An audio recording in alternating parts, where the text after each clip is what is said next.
எல்லாருக்கும் வணக்கம். இது என்னோட டெஸ்டிமனி பார்ட் 2. இதில் நான் என்ன சொல்ல வரேன் அப்படின்னா, வைத்தியர்கள் கைவிட்டிருக்கலாம், மருந்துகள் வேலை செய்து நின்று இருக்கலாம், உங்கள் வாழ்க்கையில் இதுக்கு மேலே நம்பிக்கையே இல்லை, அவ்வளோதான் நினச்சிருக்கலாம். அப்படிப்பட்ட நிகழ்வு தான் எங்கள் வாழ்க்கையிலையும் நடந்தது. எங்கள் அப்பாவோட காலில் வந்து வெரிகோஸ் அல்சர் மாதிரி ஃபார்ம் ஆகி, அது வந்து புண்ணு 6வது புண்ணு மாதிரி ஃபார்ம் ஆகி, நிறைய பேர்கிட்ட நாங்கள் கூப்பிட்டு போகும்போது அவ்வளோதான் சார், இனிமேட்டு அப்பா வேலைக்கு போக அனுப்பாதீங்க, அப்பாவால் நடக்க முடியாது, இந்த காலை வெட்டி ஆகணும், மாமிசம் அழுகி போயிடுச்சு, அப்படி இப்படிலாம் சொல்லிட்டாங்க. நாங்களும் ரொம்ப சோர்ந்து போயிட்டோம். ஏன்னா எங்கள் வாழ்க்கையில் வந்து நிறைய அடிகள் மேல் அடிகள் இருந்த உடனே இதுவும் எங்களுக்கு ஒரு பெரிய அடியாக தான் இருந்தது. அப்போ நான் வந்து என்னடா இது அப்பாவுக்கு ஏன் அப்படி நடக்குதுன்றதெல்லாம் யோசிக்கும் போது நீங்கள் நம்ப மாட்டீங்க, இது வந்து நிறைய டாக்டர்ஸ் கிட்ட நாங்கள் போயிருக்கோம். அது ஒரு டாக்டர் என்கிட்ட சொன்னவரே இப்போ இந்த பூமியில் இல்லை. அதுவே எனக்கு ரொம்ப வருத்தமாக தான் இருக்குது. அவர் எங்களோட ஃபேமிலியோட வெல்விஷர் தான். அவர் எங்களோட டிசிஷன்ஸ் எல்லாத்துக்குமே கூட இருந்தவர் தான்.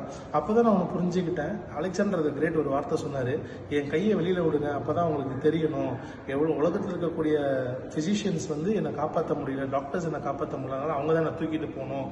அதே மாதிரி காசை என்னால் எடுத்துகிட்டு போக முடியல, என் கை பாருங்க காலியாக இருக்குன்ற மாதிரி அன்னைக்கு தான் நான் புரிஞ்சுக்கிட்டேன். அந்த டாக்டரோட டெத்தில் தான் நான் போய் புரிஞ்சுக்கிட்டேன். இந்த மாதிரி லைஃப்பில் வந்து நம்ம ஒரு யாரெல்லாம் நம்ம ரொம்ப பெரிய ஆளுன்னு நினைக்கிறோமோ அவங்களால கூட அவங்கள காப்பாற்றிக்க முடியாத ஒரு சூழ்நிலை இருக்குது.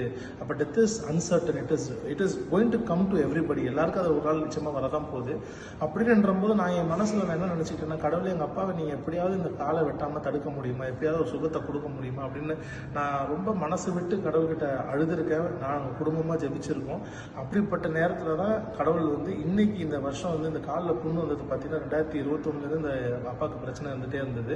இப்போ 2025 வரைக்குமே எங்கள் அப்பா அந்த காலில் நடந்துட்டு இருக்காரு, வேலைக்கு போகிறாரு, அந்த புண்ணு ஆறிடுச்சு. இதெல்லாம் வந்து ஒரு மெடிக்கல் டெஸ்டிமனி, மெடிக்கல் மிராக்கிள்னு சொல்லுவாங்களா, அந்த மாதிரி இது ஒரு விஷயம் அது. ஸோ உங்கள் வாழ்க்கையில் யாருக்காவது பிரச்சனைகள் இருக்குது, முடியாது, தீராது அப்படி நெகட்டிவாக சொல்கிறவங்களுக்கு நிச்சயமாக இந்த வீடியோ ஒரு பெரிய சாட்சி. யார் உங்களை கைவிட்டாலும் ஜீவனுள்ள தேவன் உங்களை கைவிடவே மாட்டார். நம்பிக்கையோடு இருங்க. அதுக்கான ஒரு டெஸ்டிமனியாக என்னை நீங்கள் யூஸ் பண்ணிக்கலாம். Thank you so much for your time. Have a great day.